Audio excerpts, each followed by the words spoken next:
de faire face This aux is enjeux the globaux tels que le collective commitment réchauffement which will climatique, allow us, and of le this I'm certain, terrorisme, la rareté to des tackle global financements du challenges développement, such as la climate guerre change, informationnelle terrorism, et la scarce régulation development de financing, l'intelligence information artificielle. wars, À and ce propos, regulation of artificial intelligence.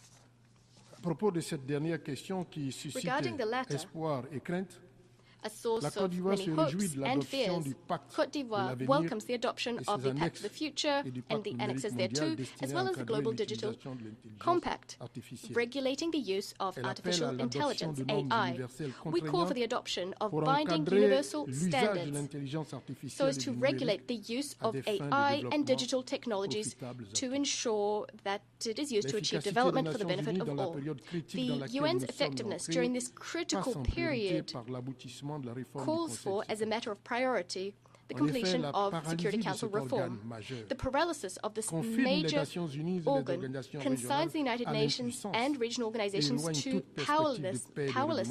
It pushes further away all prospects of peace and the lasting settlement of conflicts and the resolution of global challenges which threaten international peace and security. Now, more than ever, Security Council reform is vital for us to be able to adapt to new international realities and to strengthen the Security Council's legitimacy. Given the impasse which characterizes the negotiations process that's been underway for a number of decades, my country would like to reiterate its call for Security Council reform, which would first and foremost grant Africa its rightful place across all categories of this body, in keeping with the Common African position expressed in the Isolini Consensus and the Sète Declaration. Today, more than ever, the world needs a Security Council that is fully functional, so as to be able to craft just solutions to the conflicts consuming humanity. The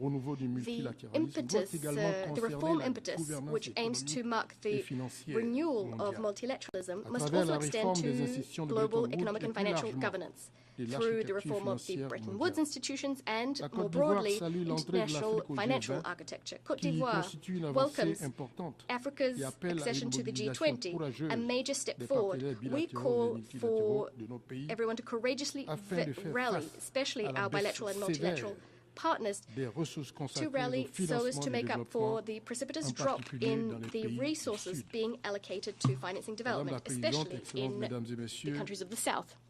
President, Excellencies, ladies and gentlemen, under the leadership, the visionary leadership of His Excellency Mr. Alassane Ouattara, the President of the Republic of Côte d'Ivoire, we remain resolutely committed to respecting our obligations stemming from the UN Charter.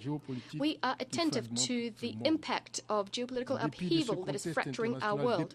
Despite this downcast international context, Ivorians are tirelessly continuing their efforts so as to complete the process of building a stable, inclusive, resilient and prosperous nation. On this note, my country would like to once again express its recognition and gratitude to the United Nations, which, thanks to the United Nations operation in Côte d'Ivoire, contributed to the restoration of peace after a decade of socio-political crisis in my country. On security, Côte d'Ivoire is currently a secure country. Today, we are welcoming under decent conditions of dignity, thousands of people who are fleeing terrorist attacks in the Sahel region. Turning now to the economy. My country's GDP growth is dynamic. The Alassane Ouattara government is taking action to accelerate the structural economic transformation of my country, making Côte d'Ivoire more competitive, equitable and inclusive. Within this framework, ambitious policies to reduce poverty and to improve the living conditions of Ivorians, in particular the most vulnerable, have meant that Côte d'Ivoire is in the top 3 countries in terms of Sustainable Development Goal Index progress. This is between 2015 and 2024. Moreover, we've significantly invested in human capital over the last few years. This has meant that Côte d'Ivoire has shown the biggest improvement in Africa, reaching 4th place in the World's Human Development Index. Our political environment is peaceful thanks to the dialogue that the government has been continuously promoting since 2011, as well as thanks to large-scale reforms modernizing our political life, thanks to which political parties and our civil society are freely conducting their work throughout our territory. The human rights state of affairs is satisfactory. It is being consolidated thanks to the reaffirmed independence of the judiciary, as well as to the strengthening of our regulatory and institutional framework, as well as streamlined access to justice.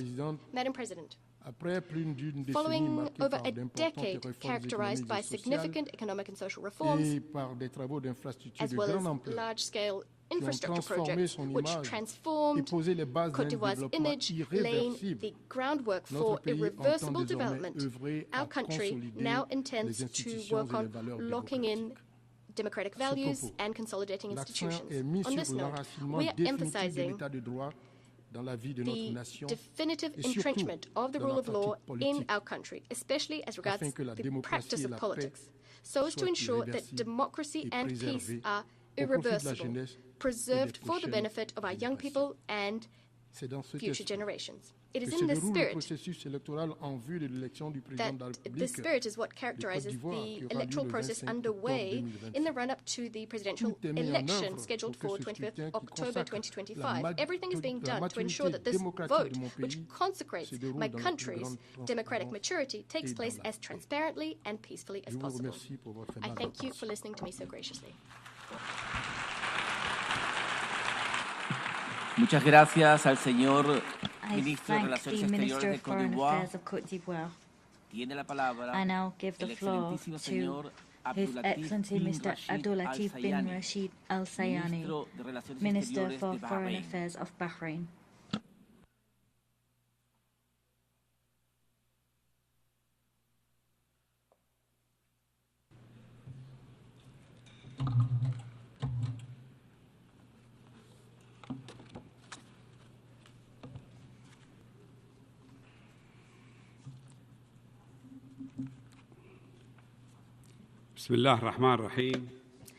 In the name of God, the most gracious, the most merciful, Your Excellency, Ms. Annalena Baerbock, President of the United Nations General Assembly, Your Excellency, the Secretary General of the United Nations, ladies and gentlemen, distinguished delegates, may the peace, mercy, and blessings of God be upon you. It gives me great pleasure to congratulate you, Your Excellency, on your election as President of the Session. Wishing you every success in conducting this work. I would also like to thank His Excellency the Secretary General, Mr. Antonio Guterres, for his tireless efforts to strengthen the role of the United Nations in addressing contemporary international issues. Madam President, this 80th session of the General Assembly is convened while the world is facing accelerating transformations and complex challenges. This includes geopolitical tensions, armed conflicts, climate change, and major political and economic crises. All of them have great humanitarian repercussions. This situation requires collective effort to strengthen international solidarity, to deepen dialogue and understanding, and to uphold international law for a brighter future for humanity. In this context, the Kingdom of Bahrain, under the leadership of His Majesty King Hamad bin Isa Al Khalifa, and with the support of His Royal Highness Prince Salman bin Hamad Al Khalifa, Crown Prince and Prime Minister, reaffirms its commitment to strengthen multilateral cooperation, upholding international law and the principles of the United Nations Charter. We're committed to deepening our strategic partnership with the United Nations and its agencies in order to fulfill our shared aspirations for peace, security, and sustainable prosperity. The work of this session coincides with my country's election as a non-permanent member of the UN Security Council for the coming 2 years. With 99.5% of votes in the General Assembly.